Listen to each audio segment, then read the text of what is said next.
నమస్తే.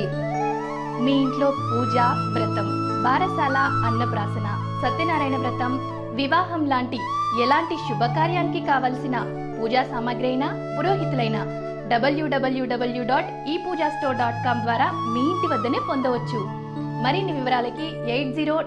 తదుపరి ధనుసు రాశి. ధనుసు రాశి వారికి ఈ వారం మిశ్రమ ఫలితాలు గోచరిస్తున్నాయి. ఆశించిన స్థాయిలో ప్రతి విషయంలోనూ అనుకున్న ఫలితాలు రావు. సంతాన సంబంధమైన విషయాల్లో ప్రత్యేకమైన శ్రద్ధ తీసుకోవాల్సిన అవసరం ఉందని చెప్పని గ్రహిస్తారు. జ్యేష్ఠ సంతానం విషయంలో ప్రత్యేకమైనటువంటి శ్రద్ధ తీసుకోవాలని చెప్పని భావిస్తారు. ఆరోగ్యపరమైన విషయాలు అంతంత మాత్రంగా ఉంటాయి. ఆరోగ్యపరంగా కొంచెం జాగ్రత్తలు వహించాలి. ప్రబలమైనటువంటి ఏలినాడు శని నడుస్తుంది. ఈ శని ప్రభావం వల్ల అనవసరమైనటువంటి దుష్ప్రచారం, రావాల్సిన డబ్బులు రాకపోవటం, అదేవిధంగా అపఖ్యాతి రావటం, వృత్తి ఉద్యోగాల పట్ల మానసికమైన ప్రశాంతత లేనటువంటి పరిస్థితి రావటం, మీకే సంబంధం లేకపోయినా కానీ దానికి సంబంధించి మీరు వివరణ ఇవ్వాల్సినటువంటి పరిస్థితి రావటం, ఇలాంటి ఇబ్బందులు ఈ వారం గోచరిస్తున్నాయి. కనుక ఈ ఏలినాడు శని ప్రభావానికి 8 శనివారాలు శనికి తైలాభిషేకం చేయించి, నల్ల ఒత్తుతోటి శని దగ్గర దీపారాధన చేసి అఘోర పాశుపత హోమం చేయించడం చెప్పదగినటువంటి సూచన. అదేవిధంగా శుభకార్యాలకు సంబంధించిన విషయాలు ఎట్టకేలకు సానుకూల పడతాయి. మానసికమైన సంతోషం కలుగుతుంది. పోటీ పరీక్షలో విజయం సాధించాలని మీ కోరిక నెరవేరుతుంది. చాలా కష్టపడతారు, కానీ ఆత్మవిశ్వాసం మాత్రం ఉండదు. మనం ఈ పోటీ పరీక్షల్లో ఎన్నిక కాలమేమో, మనకి రాదేమో అనేటువంటి భయం మిమ్మల్ని ఎక్కువగా ఆవరిస్తుంది. అది ఏలినాడు శని ప్రభావం. దాని గురించి మీరు ఏమాత్రం ఆందోళన పడాల్సిన అవసరం లేదు.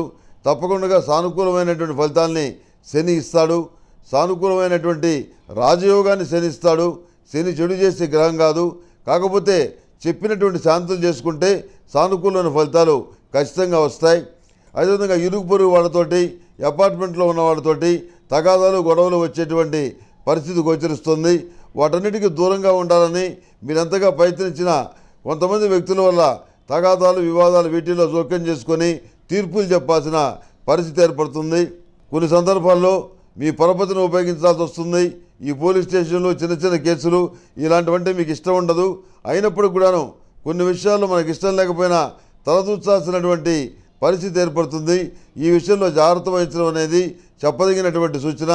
అనవసరమైనటువంటి సంభాషణలు, పరిచయం లేని వాళ్ళతో మాట్లాడొద్దు. అదేవిధంగా పరిచయం లేని వాళ్ళని అనవసరంగా పలకరించవద్దు. అదేవిధంగా మీకు సంబంధించిన సెంటిమెంట్ వస్తువుల భద్రత విషయంలో మీరే జాగ్రత్త వహించండి. ఇంట్లో వాళ్ళకు కూడా చెప్పొద్దు. అదేవిధంగా దూర ప్రాంత ప్రయాణాలు, రహస్య ప్రయాణాలు ఇవన్నీ లాభించే పరిస్థితిగా గోచరిస్తుంది. సెల్ఫ్ డ్రైవింగ్ విషయంలో జాగ్రత్తలు తీసుకోవాలి. వివాహ శుభకార్యాల విషయంలో మీ ఆలోచన విధానాన్ని అందరూ మెచ్చుకుంటారు. మీరు అనుకున్నటువంటి ఒక గట్టి కోరిక, పునర్వివాహం చేయాలని చెప్పని మీరు అనుకున్నటువంటి విషయం ఏదైతే ఉందో అది ఈ వారం నెరవేరుతుంది. గ్రీన్ కార్డు కోసం ప్రయత్నాలు చేసే వాళ్ళకి గ్రీన్ కార్డు లభిస్తుంది. మధ్యవర్తులను నమ్మి మోసపోయే అవకాశం కూడా ఉంది. ఈ విషయంలో కూడా మీరు జాగ్రత్త తీసుకోవడం అనేది చెప్పదగినటువంటి సూచన. ఈ ధనుసు రాశి వారు ఈ ఏలినాడు శని ప్రభావం నుంచి తగ్గించుకోవడానికి సర్వరక్షా చూర్ణంతో ప్రతిరోజు కూడాను స్నానం చేయాలి. అదేవిధంగా సర్పదోష నివారణ చూర్ణంతో కూడా స్నానం చేయటం చెప్పదగిన సూచన. సిద్ధగంధంతో ఈశ్వరుడికి అభిషేకం చేయండి. ఏ దేవతకైనా, ఏ దేవుడికైనా అభిషేకం చేయండి. మంచి ఫలితాలు సంప్రాప్తిస్తాయి. ఈ సిద్ధగంధం అనేటువంటిది మారేడు పొడి నుంచి తయారు చేయబడింది. శివమారేడు, విష్ణుమారేడు, లక్ష్మీమారేడు ఇలాంటి దేవతా సంబంధమైన వృక్షాల నుంచి తయారు చేయబడ్డ ఆ యొక్క గంధపొడి ఏదైతే ఉందో అది చాలా విశిష్టమైంది. దాంతో అభిషేకం చేస్తే మంచి ఫలితాలు సంప్రాప్తిస్తాయి.